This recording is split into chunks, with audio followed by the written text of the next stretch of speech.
Hello, and welcome back to the Composer Kate podcast. My name is Kate Nishimura, and I'm delighted that you've chosen to spend some time with me today. Thank you for being here and for listening.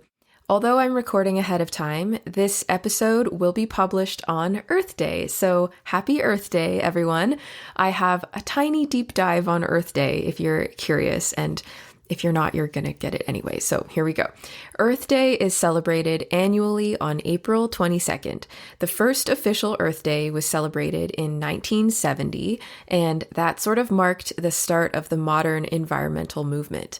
By the end of 1970, the first Earth Day led to the creation of the United States Environmental Protection Agency and the passage of many first-of-their-kind environmental laws, including the National Environmental Education Act and the Clean Air Act. 2 years later, the U.S. Congress passed the Clean Water Act, so Earth Day has been celebrated every year since then and has expanded to include educational resources, community activities, and much more. Obviously, we still have a lot of work to do in terms of creating a more environmentally minded society, particularly when it comes to big corporations adopting better practices, a return to Indigenous-led land management and climate action plans, and getting the general public to care more deeply about these issues. But I've always thought that it's great that there's at least one day a year when these things are a little more in focus than usual for people who might not always be thinking about it. From the website earthday.org, here is an invitation. Join us to honor and celebrate our remarkable planet on this extraordinary day. Earth Day is a reminder of the importance of environmental conservation and sustainability, encouraging us to come together and take action for a healthier planet and brighter future. Through various events, toolkits, and initiatives, we aim to raise awareness, inspire change, and foster a deeper connection with nature. Let's unite in our efforts to protect the Earth today and for generations to come. Together, we can make a meaningful impact and create a more sustainable world. There are lots of ways to celebrate Earth Day. There are community events in many places around the world. Many workplaces and schools will coordinate some sort of Earth Day activity, and there are lots of things you can do as an individual as well. Personally, I will be spending some time picking up garbage along my local trails and wetland areas. I'll spare you all from my full-length rant about littering, but basically there just aren't enough city-managed garbage and recycling receptacles along public trails, so people end up dumping stuff that they're not willing or able to carry. And I just feel like this is a super preventable problem, and it's upsetting to me to see so much litter on the ground, especially every spring as the melting snow and ice reveals an entire winter's worth of things laying on the ground.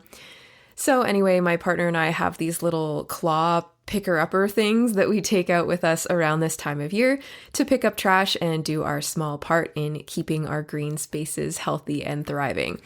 A few years ago when we did this in our neighborhood, a couple of kids came running down the street with plastic bags and gloves on their hands and said, "Can we come with you?"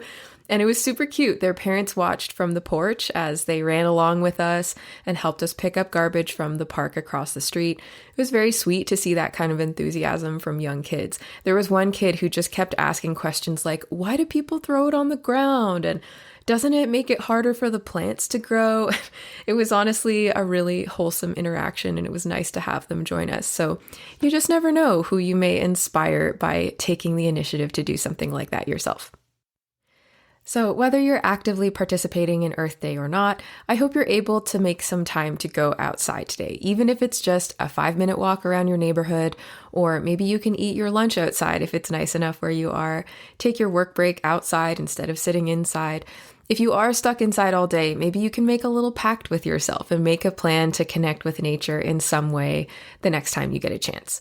Where I live, the rivers are flowing right now. The birds are singing. The trees are budding up. My sinuses are not very happy about that, but the rest of me is.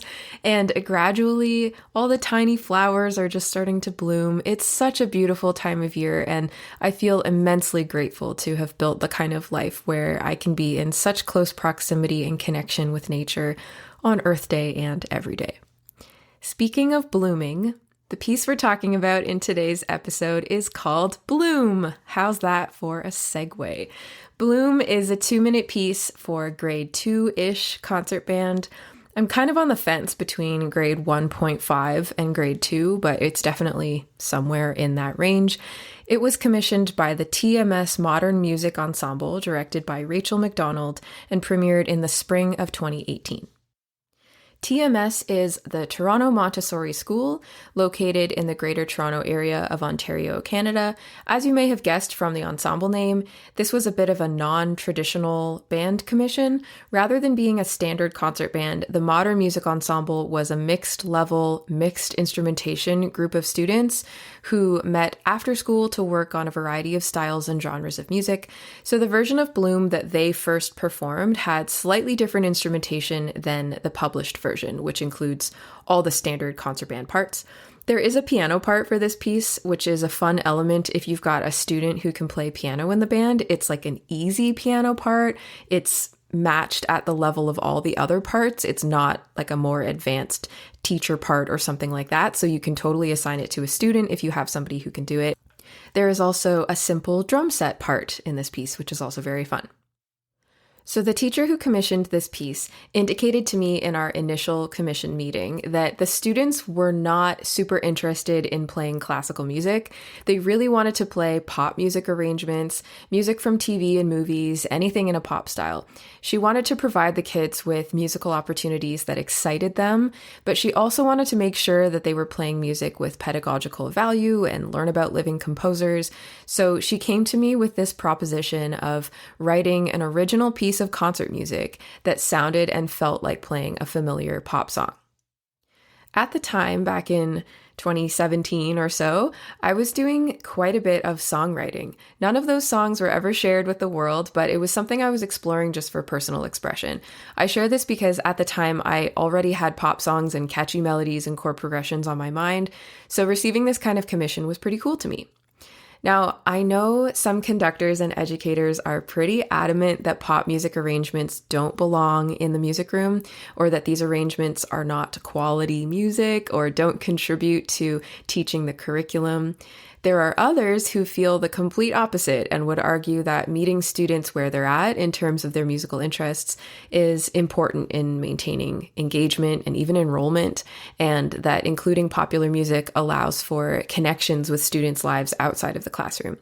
If you look at major orchestras around the world, almost everyone has pops concerts where the orchestra plays maybe a whole film score while the movie plays on a big screen behind them, or they invite guest singers or dancers or other types of artists to collaborate on relatable music projects that draw in a different audience than their classical masterwork series, for example.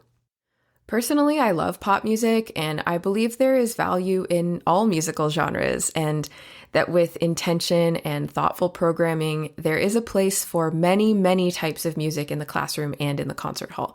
But this is definitely an interesting discussion to have when it comes to music education, especially in more traditional large ensemble settings. So I embarked on a journey to create a piece of music that sounded and felt like playing a catchy, familiar pop song, but was completely original. I say completely original, but in reality, the entire piece is based on a tried and true musical concept that I absolutely did not invent myself. The whole piece is based on arguably the most common chord progression in all of popular music. This chord progression is 1-5-6-4. Let me back up a little bit here to make sure we all understand what I'm referring to before I go on. Without getting into a super in-depth music theory lesson, I'm going to try to just briefly explain what this means for those that don't know. So in a major scale, there are 7 notes, 8 if you count the note at the top, which is actually just a repeat of the first note up the octave. The first note of the scale is labeled as 1, and you just count up as you go up the scale, and these numbers are known as scale degrees.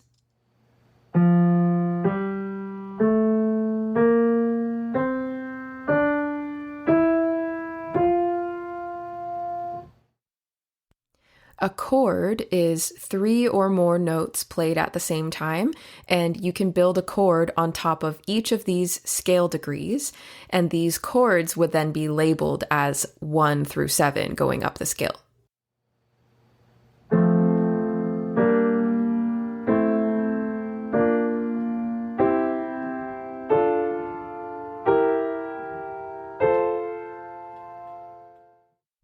When you play a series of chords in a particular order, this is known as a chord progression. So, for example, this is what it sounds like to play the chords 1, 4, 5, 1.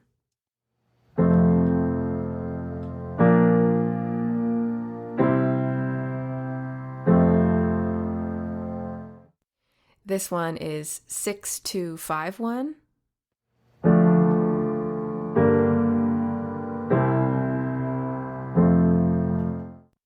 And here we have 1, 5, 6, 4.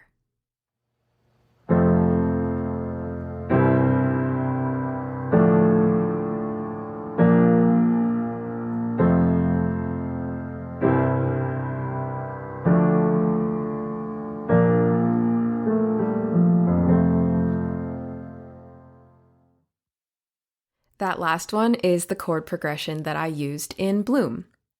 This chord progression, 1, 5, 6, 4, is used in so many songs. So many songs. Some of the most popular include Don't Stop Believing by Journey, Can You Feel the Love Tonight from The Lion King, U2's With or Without You, The Beatles' Let It Be, Take On Me by a-ha, Toto's Africa, Bob Marley, No Woman, No Cry. The list goes on and on and on forever. There is a group called Axis of Awesome, and maybe like 10 or 12 years ago now, they put out a YouTube video that was a big mashup of dozens of songs using these same 4 chords. I think they called it the 4-chord song or something like that. I'll find a link and I'll include it in the episode notes so you can check it out. The reason that I share all of this is just to solidify our understanding of how pop music adjacent this piece really is. The choice to use this super familiar, super common chord progression was very intentional in creating the feeling of familiarity within a brand new piece of music. I made up all my own catchy little melodies, but there's something about this piece that is just really easy to grasp right away, and I give full credit to the choice of the underlying chord progression. A question that comes up sometimes when I'm working with student groups is, how do you make sure you're not accidentally copying a song that already exists? And the way that I usually address this is by giving examples like this list of songs that all borrow the same chord progression. They're all unique songs with different messages and meanings, but there's a common element in the music, and that doesn't necessarily mean that they're copying each other.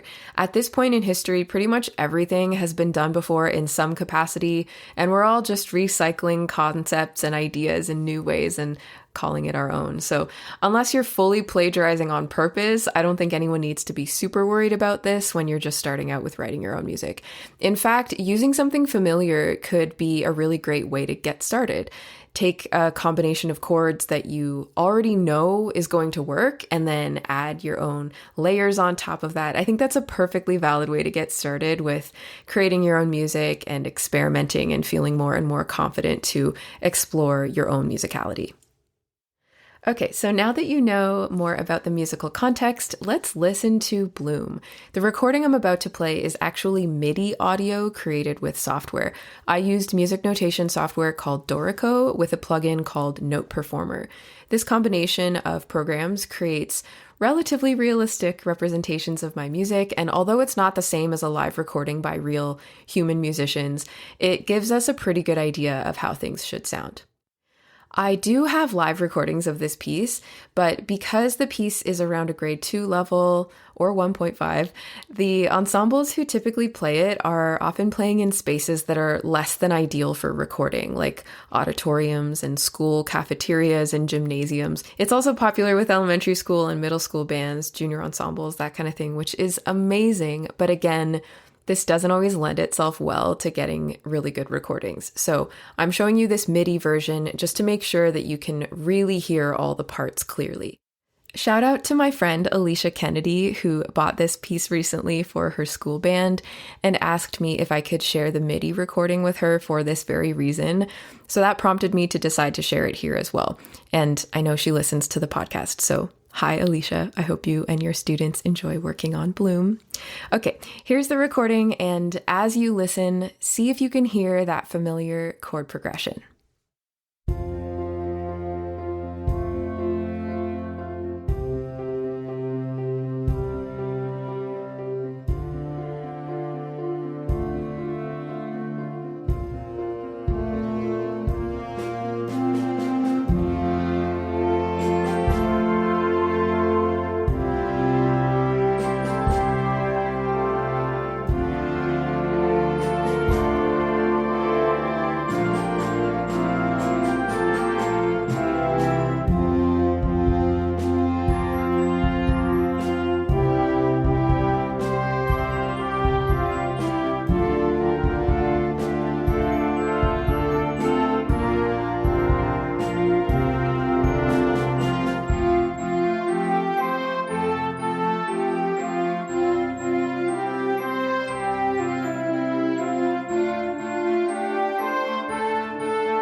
For those of you who are a little more savvy with harmony, you will have noticed that I threw in a few other chords that are not part of the 1, 5, 6, 4 towards the end of the piece.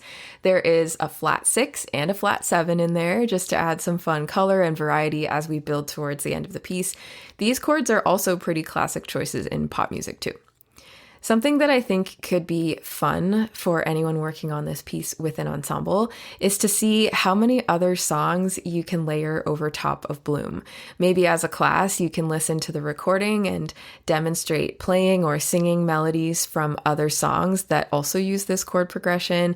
You could split the band into sections and have some people playing the chords and others playing or singing various other melodies. You could assign a little take-home task for each student to list 1 or 2 or 3 other songs that use this progression, and maybe even practice some dictation skills or notation and write out a melody or two and then bring them back to class and play them over these chords. There are so many possibilities for activities using this as a foundation, and the music teacher in me just can't help but imagine all the fun things that would be possible. I'm not a music teacher anymore, not a classroom music teacher anymore, so I hope that some of you out there will try something like this on my behalf. This piece is in the key of F major. One of the factors in assigning a grade level for this piece is that we're not in concert B flat. However, F major is still a pretty safe key signature, nothing too scary for anyone, even the alto and bari saxes, which have 2 sharps in their key signature. The piece stays in 4/4 time throughout, and with the foundation of the piece being consistent the whole time, making use of those same 4 chords, there's a predictability that helps keep the piece pretty approachable for musicians in their first couple years of playing. In terms of rhythmic stuff, I did use some syncopation, which is pretty typical in most pop song melodies, but it's all written very clearly and in ways that are not hard to read. It's orchestrated in a way that allows everyone to feel really supported, not too exposed or totally on their own on a part, so everyone can play with confidence and positive, hopeful energy. I mentioned earlier that I couldn't decide if this is a true grade 2 or a 1.5, but either way, if you have an ensemble that plays other music around these levels, this piece should be suitable for you. This piece was written in 2017 and published in 2018, but I'm actually just about ready to publish a new edition. It will likely be within the next week or 2 that I start rolling out new materials for orders of this piece and phasing out the old version. The music is staying the exact same as before, but I've cleaned up the score and parts a bit so that formatting is better. I've fixed a couple of errors. I will say it was hard for me to resist the temptation to write new parts. I'm a better composer now than I was back then, and I've learned a lot, and there are things that I would do differently if I were to write this piece today. But I have a rule for myself that I don't make revisions to old pieces unless it's to fix a mistake. I am gradually going through my whole catalog and making new additions using new software just to make cleaner, better looking versions of everything that I have published. But I'm not changing anything in the musical content of my older works as I revisit them. Some pieces are more tempting than others for me to go back and change, and this was definitely one of them. I have spoken before about my passion for creating more interesting bass lines and not just giving whole notes to the low instruments all the time. I didn't do a great job with that in this piece, so it's tough for me to sit with that and not go back and change it. But my philosophy on this approach is that this is a representation of what I could do when I wrote this music. If I were to change it, it would become a hybrid representation of who I was then and who I currently am. And then at what point does that stop? Like, could I just keep revising old things forever as I continue learning more?